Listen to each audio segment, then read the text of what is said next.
श्री स्वामी समर्थ सर्व बंधू आणि भगिनींचे आपल्या चॅनलमध्ये स्वागत आहे।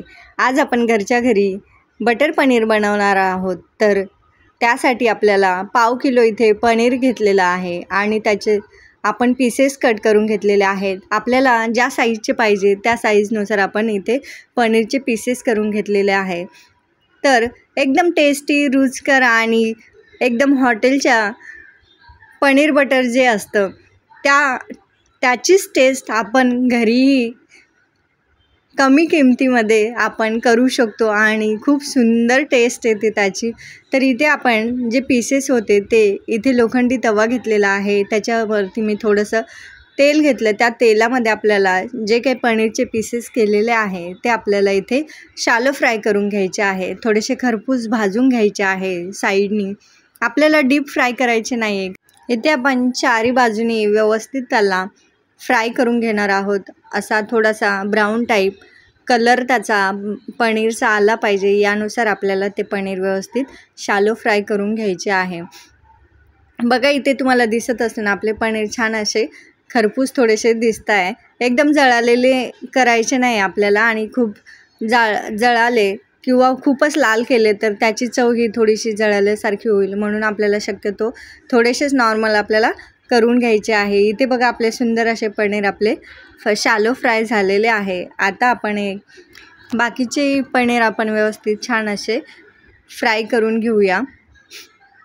सगळे पनीर आपण शॅलो फ्राय करून त्याला थंड करायला साईडला जरा वेळ ठेवायचा आहे, तोपर्यंत आपण बाकीची तयारी करूया। तर इथे मी साधारण आपले 4 टोमॅटो घेतलेले आहे। तर त्यातल्या ज्या सीड्स आहे, बिया आहे, त्या आपण सगळ्या काढून घेतलेल्या आहे। फक्त जे वरचं असतं कवर तर त्याचेच आपण स्लाइस करून घेतलेले आहे आणि त्या आपण मिक्सरला बारीक वाटून घेणार आहोत आणि झटकेपट बारीक होऊन जाईल। त्यातल्या बिया आपल्याला त्या खाताना लागणार नाही, म्हणून आपण त्यातल्या सगळ्या बिया काढून घेतलेल्या आहे। थोडंसं पाणी टाकून आपण व्यवस्थित त्याची ग्रेव्ही बनवून घेतलेली आहे। तर इथे कढईमध्ये मी तेल तापवायला ठेवलेलं, तर तेल साधारण मी 2 चमचे घेतलेलं।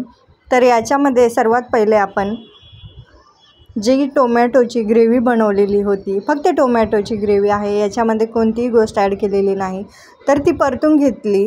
तर त्याच्यानंतर आपल्याला जो पनीर बटर मसाला आहे तर तो पनीर बटर मसाला एका वाटीमध्ये घ्यायचा आणि त्यामध्ये आपल्याला साधारण तो मसाला मिक्स होईल एवढं आपल्याला दूध घालायचं आहे। त्या वाटीमध्ये व्यवस्थित मिक्स करून घ्यायचं आहे, त्याच्यामध्ये गाठी राहणार नाही याची आपल्याला काळजी घ्यायची। व्यवस्थित थोडंसं अजून त्याच्यामध्ये मी दूध घालून व्यवस्थित त्याला फेटून घेतलं, त्यातल्या सगळ्या गाठी काढून घेतल्या, पातळ करून घेतलं आणि त्यानंतर मग मी ते टोमॅटोची जी ग्रेव्ही शिजत आहे त्यामध्ये मी ते मसाला त्यामध्ये टाकलेला आहे। तरी ते मी कोणताही दुसरा अजून पदार्थ त्यामध्ये ॲड केलेला नाही, जसं की हिंग, लाल तिखट या कोणत्याही गोष्टीची आपल्याला इथे गरज पडणार नाही।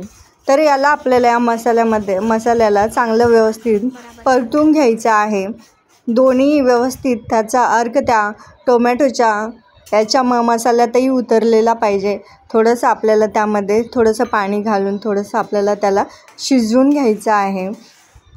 मंद आचेवर शक्यतो आपल्याला शिजवून घ्यायचं आहे, म्हणजे त्याचा अर्क व्यवस्थित त्या मसाल्यामध्ये उतरेल, ग्रेव्हीमध्ये उतरेल आणि व्यवस्थित आपल्याला त्याला शिजवून घ्यायचं आहे। आपल्याला जेवढी त्याची क्वांटिटी करायची आहे तर त्यानुसार आपण त्यामध्ये पाणी घालू शकता आणि त्याला व्यवस्थित उकळी येऊ द्यायची।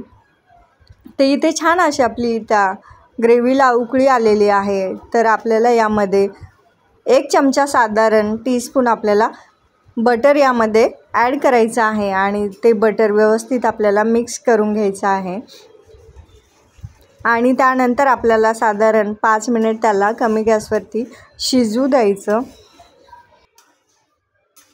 इथे आपली छान अशी ग्रेव्ही शिजती आहे,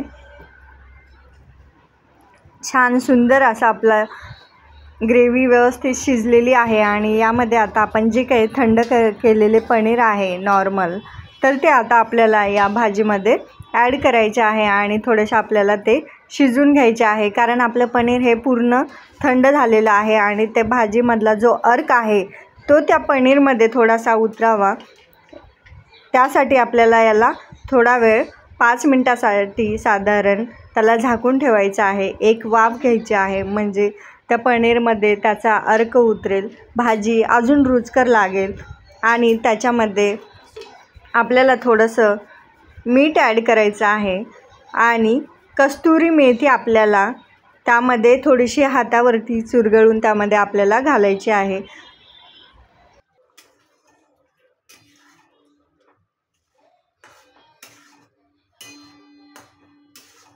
बघा आता झाकण ठेवूया.